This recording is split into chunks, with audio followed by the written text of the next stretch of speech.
Welcome to the Awakening Podcast, where we have truth tellers, not whistleblowers, where we have facts and not conspiracy theories. The podcast with solutions. You'll find all our episodes on awakeningpodcast.org. This week, we've got Chris back because he was at the protest last weekend. Welcome, Chris Ryan.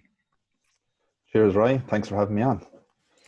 I just want to actually talk today a small bit on the protest. I just felt compelled to do it because there's a lot of misinformation. I was personally at it myself, but that night, the following couple of days, the amount of misinformation that's consistently coming out from the mainstream, the media, and other parts that are not actually covering very important pieces.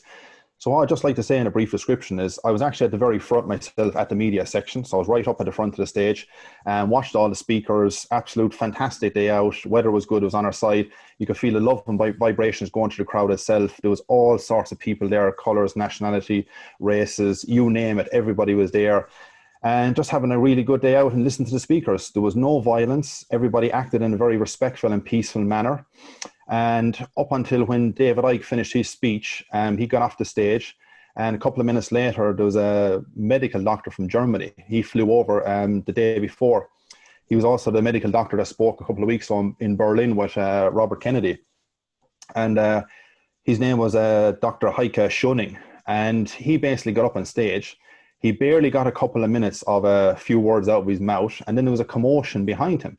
So we didn't know what was going on for a minute. And then as we kind of stood up a bit higher and looked over the crowd and see what was actually going on, because we were down a couple of steps and they were up ahead of us, were kind of looking up at him a small bit. So we stepped up a couple of steps and seeing what was going on. And what happened was the actual riot police, in all their gear and armour and headgear and the whole lot, came running through the crowd. And there was a lot of them just started running because they stick together in twos, two all the way back. And they just started powering through the crowd with batons raised, hitting people. There was old women pushed to the ground.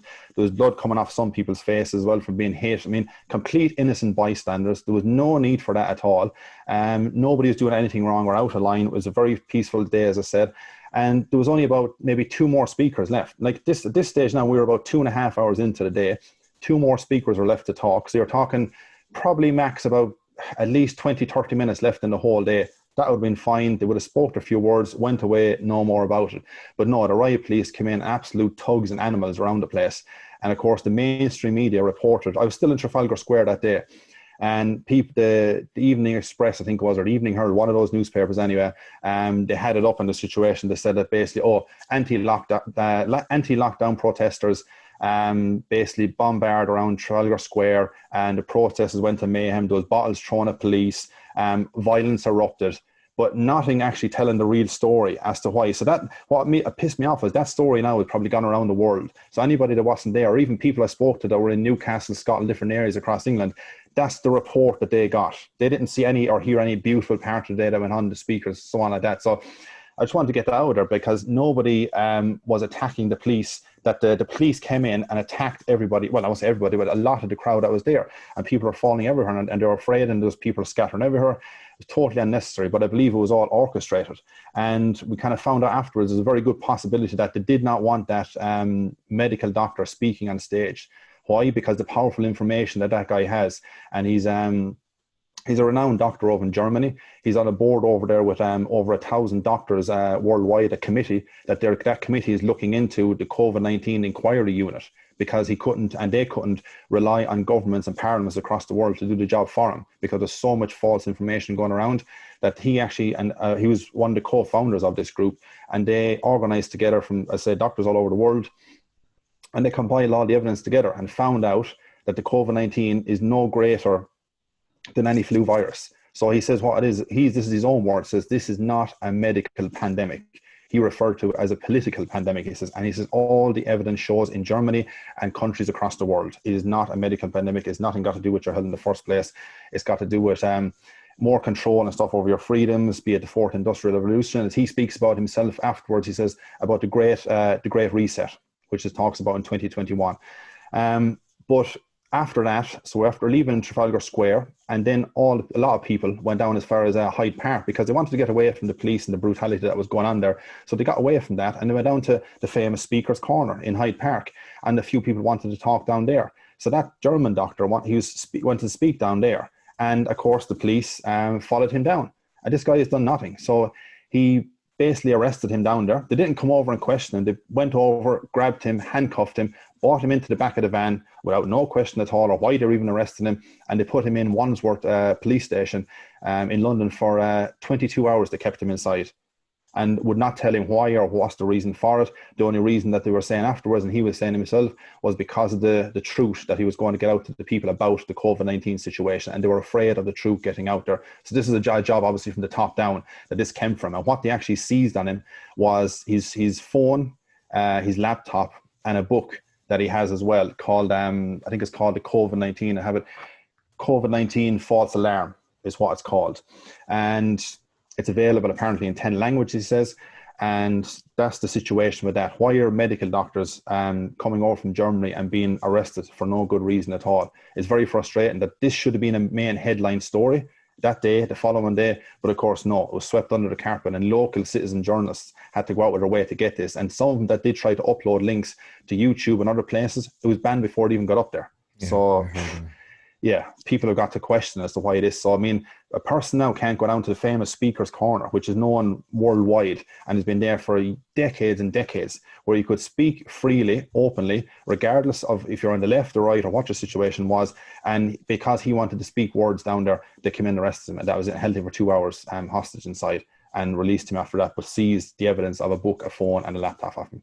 So I'll leave the link. I have a link to him in his own words speaking when he actually got out of Wandsworth police station, and I'll leave the link in your description below if you don't mind. No, definitely. And I believe there was over 40,000 people at the protest. Yeah, there was at least 40,000. I mean, they're saying the last day that was there was approximately 35,000. Trafalgar Square was absolutely thronged of people. They were going out into the streets and other areas as well.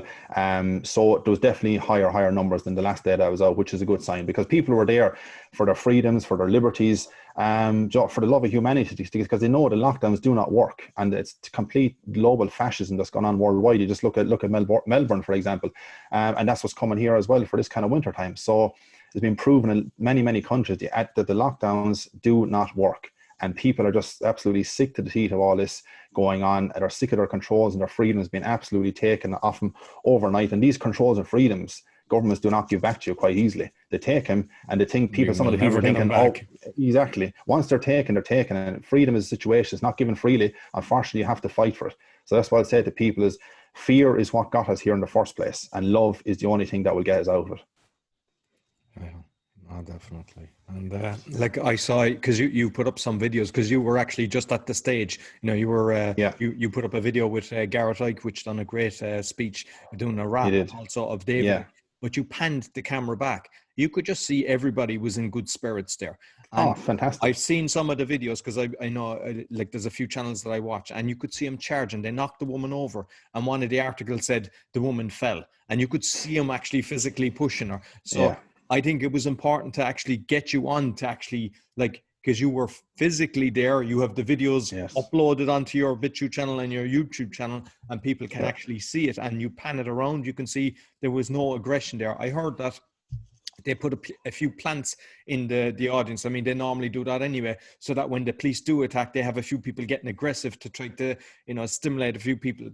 That's kind of going on as well. But I've seen that all over the world. They do that. That's an old trick of the CIA. They forgot to take off their boots in one place, so they had the military boots on.